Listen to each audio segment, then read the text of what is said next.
ልጆችዬ አሁን ደግሞ ወደ እናንተ የሚቀርብላችሁ የኔ ምርጫ ዝግጅታችን ነው። በዛሬ የኔ ምርጫ ዝግጅታችን የፈጠራ ስራ የሰራ ልጅ ይዤላችሁ ቀርብ ያለው ልጆችዬ ምን አይነት የፈጠራ ስራ ሰራ፣ የፈጠራ ስራውን ለመስራት ምን ቁሳቁሶችን ተጠቀመ የሚለውን ደግሞ ልጆችዬ የኔ ምርጫን ስትከታተሉ ታገኙታላችሁ። ስሜ አንተነህ ሰጠኝ ይባላል። የመጣሁት ጎንደር ከተማ ነው። የሰባተኛ ክፍል ተማሪ ነኝ። ዛሬ ይዤት የመጣሁት ፈጠራ እጅግ በጣም በወዳደቁ ነገሮች የተሰራ ግን ለሀገር እጅግ በጣም ትልቅ ጠቀሜታ ሊሰጥ የሚችል ፈጠራ ነው ማለት ነው። ይህም ፈጠራ እንግዲህ ዓለም ላይ የሚታወቅ አንድ ተፈጥሯዊ አደጋ አለ። እሱም መሬት መንቀጥቀጥ ይባላል። ያንን መሬት መንቀጥቀጥ አደጋ ለመከላከል የተሰራ ፈጠራ ነው ማለት ነው። በኢትዮጵያ ይሄ መሳሪያ ወይም ደግሞ ይሄ ሬክተር ስኬል የምንለው ነገር ወይም ደግሞ ቀድመን የመቆጣጠር ነገሩ የለም። ሌሎች ሀገራቶች ነው ከተፈጠሩ በኋላ አስቀድሞ የሚነግሩ ወይም ደግሞ ከተፈጠረ በኋላ ተፈጥሯል የጀርመንና የአሜሪካ ኢንስቲትዩት የሚነግሩን። ነገር ግን እኛ ለምን እኛ አንሰራም፣ ለምን እኛ ከሌሎች እናንሳለን ብዬ ነው የሰራሁትና 3 አመት ከ6 ወር ጨርሷል። ስለዚህ ባጭሩ ይፈጠራ ኢኳሳ 01 ወይም ደግሞ መሬት መንቀጥቀጥ ቅድመ ማስጠንቀቂያ ተብሎ ይጠራል ማለት ነው፣ ባጭር ስሙ ማለት ነው።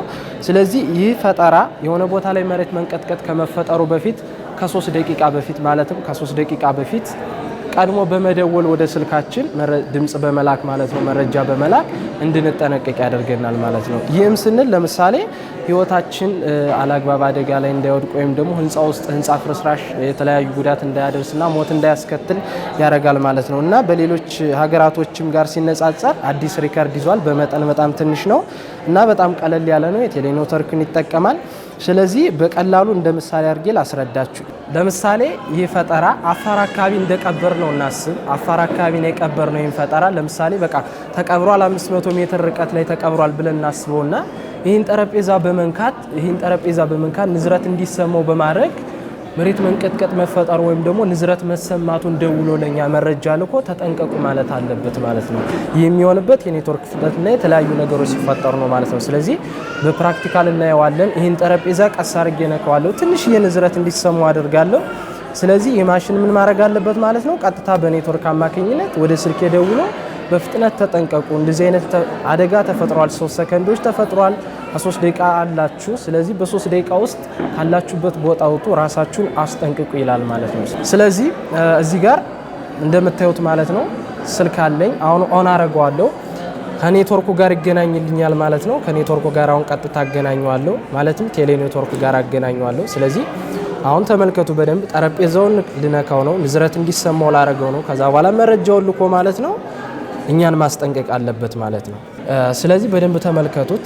ጠረጴዛውን የነካውት ነው ወይም ደግሞ መሬት እንደነካ ወይም ደግሞ ንዝረት እንደተፈጠረ አድርጋችሁ አስቡትና ንዝረት እንዲሰማው አድርጋለሁ። ትንሽ ነው የተነካ ማለት ነው። ስለዚህ እዚህ ስልክ ላይ ደውሎ ተጠንቀቁ ማለት አለበት።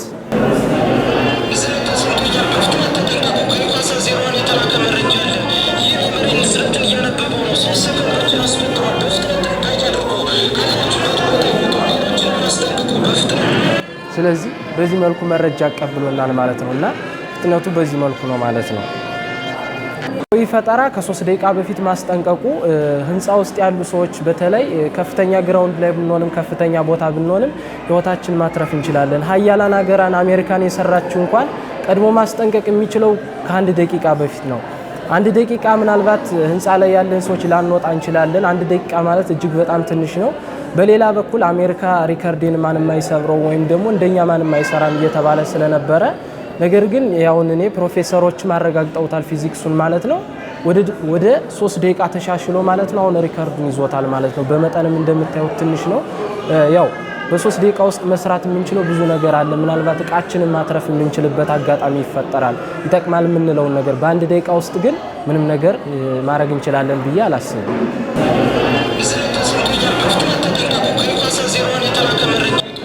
ፈጠራ ላይ የተጠቀምኩት ነገር ቢሆን የወዳደቀ ነገር ነው። አልሙኒየም ነው። ሙቀትን፣ ዝገትን፣ የተለያዩ አየር ንብረትንና ኬሚካላዊ ሂደትን ተፈጥሯዊ ኬሚካላዊ ሂደትን ለመከላከል የሚያስችል ነገር ተጠቅም ያለው ማለት ነው። ለምን ምድር ውስጥ ሲቀበር ብዙ ነገሮች ይኖራሉ። ያንን ነገር መከላከል የሚያስችል ነገር ነው አብሮ የሚቀበረው። ኬብል አብሮት ይቀበራል። በሌላ በኩል የተጠቀምኩት ማቴሪያል ማለት ነው እጅግ በጣም ቀላል ናቸው። አካባቢ ላይ የሚገኝ ማቴሪያል ተጠቅሜ ነው የሰራሁት። ነገር ግን ውጭ ላይ የተሰሩት ፈጠራዎችን ብትመለከቱ እጅግ በጣም ብዙ ወጪ የተደረገባቸው ፈጠራዎች ናቸው። ይህ ግን በአካባቢ እቃ የተሰራ ነው ማለትም ምንም አይነት ወጪ አልወጣበትም። ምንም ያህል ጊዜ ቢጨርስም ማለት ነው 3 ዓመት ከ6 ወር ነው የጨረሰ። ነገር ግን ምንም አይነት ወጪ አልወጣበትም። ብዙ ጊዜም ጨርሷል ማለት ነው። እንደምታዩት እጅግ በጣም ትንሽ ነው። ሴንሲቲቭ የሆነ ነገር አለው። ሴንሰሩ በ3 ወር አንድ ነው አንድ ሴንሰር ነው የሚሰራው። 37 ሴንሰሮች ከስረዋል። በ38ኛው ሙከራ ማለት ነው ተሳክቷል። ሴንሰሩን ቦርዱም የተለያዩ መረጃ ተቀባይ ቋቶችን ማለት ነው በጋራ አንድ ላይ ሰርቶ ማለት ነው በስተመጨረሻም መረጃውን እኩል ማቀበል ጀመረ ወይም ደግሞ ኮሙኒኬት ማድረግ ጀመረ ማለት ነው።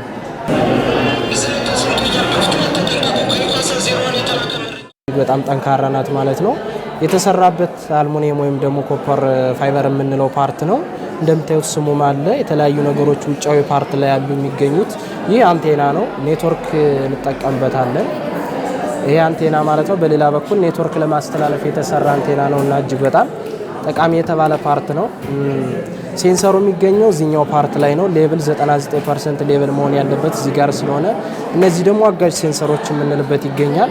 ሶ ውስጣዊ ቦርዱም እዚህ ውስጥ ይገኛል ማለት ነው። ውስጣዊ ጥልፍልፍ ቦርዱ እዚህ ጋር የተለያየ ሲስተም ማስተላለፍ የሚችሉ መረጃ የሚቀበሉ መረጃ የሚያስተላልፉ መረጃን የሚይዙ ነገሮች ውስጥ ላይ ይገኛሉ ማለት ነው። ስለዚህ በተመሳሳይና በተቃራኒ የተለያዩ ነገሮችን በዚህ መንገድ ተሰርተዋል ማለት ነውና እጅግ በጣም እንደምታዩት እጅግ በጣም ቀላልና ተንቀሳቃሽ ናት። 1 ኪሎ ግራም አትሞላም። በነገራችን ላይ ከሌሎች ጋር ሲነጻጸር የሌሎች 120 ኪሎ ግራም ነው የሚለካው። እንደውም በስፋት እስከ 7 ሜትር ይሰፋል። ይሄ እስከ 7 ሳንቲሜትር ይሰፋል ወይም ደግሞ ክብደቱ ግማሽ ኪሎ ግራም እንደሆነ አረጋግጫለሁ ማለት ነው። ወደፊት መሆን የምፈልገው ነገር ቢኖር ሳይንቲስት ነው።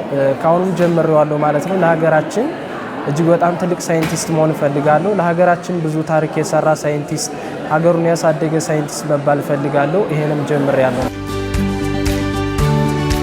ይህን ስራ ስሰራ ያው ያገዘኝ ብዙ ሰው የለም። ኦልዌይስ 24 ሰዓት ብቻዬን ነው የምሰራው። ትምህርት ቤት ላይ አንድ ቤት ተሰጥቶኝ መንግስት ሰጥቶኝ አንድ ቤት ብቻዬን ነው የምሰራው። ምናልባት ቤተሰብ ሲያየኝ ምናምን ነገር አንተ እሁድ ቀንም እንኳን አታርፍም የሚል ትችትም ነበረ። ነገር ግን ያው ቤተሰብ ከዚህ አኳያ ተቀብለውኛል። ጥሩ ስራ ነው የሚሰራ፣ ያበረታቱኛል፣ ይደግፉኛል።